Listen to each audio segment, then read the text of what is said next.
La Chine dépasse l'Amérique pour de bon sur le plan du pouvoir d'achat. En 2025, le retour de Donald Trump à la Maison-Blanche a relancé la guerre commerciale avec la Chine. Les États-Unis ont imposé des droits de douane massifs, jusqu'à 145%, sur la quasi-totalité des importations chinoises. Objectif, freiner l'ascension économique de Pékin et réindustrialiser surtout l'Amérique. En face, la Chine a répondu par des mesures ciblées. Hausse des tarifs, restrictions sur les exportations de minerais stratégiques, pression réglementaire aussi sur les géants américains présents sur son sol. Mais derrière ces tensions géopolitiques, les données sont claires. La Chine est en 2024 la première puissance économique mondiale selon le critère de la parité de pouvoir d'achat, PPA. Son produit intérieur brut corrigé des écarts de prix atteint en effet 37 070 milliards de dollars contre 29 170 milliards de dollars pour les États-Unis. Le PPA permet de mesurer ce qu'on produit réellement ou on consomme réellement dans un pays, en tenant compte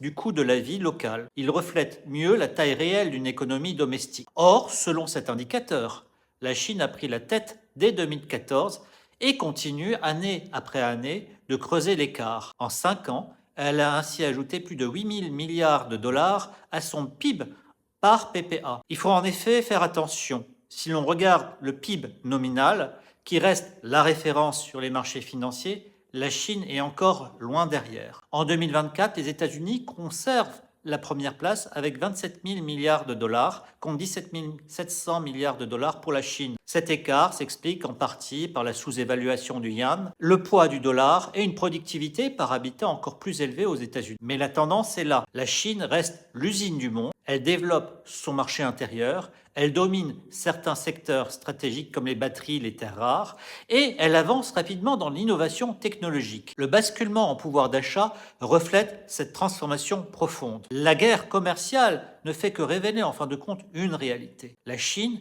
est déjà, selon certains critères, le centre de gravité économique du XXIe siècle. Et aucun tarif douanier ne suffira à inverser durablement cette dynamique.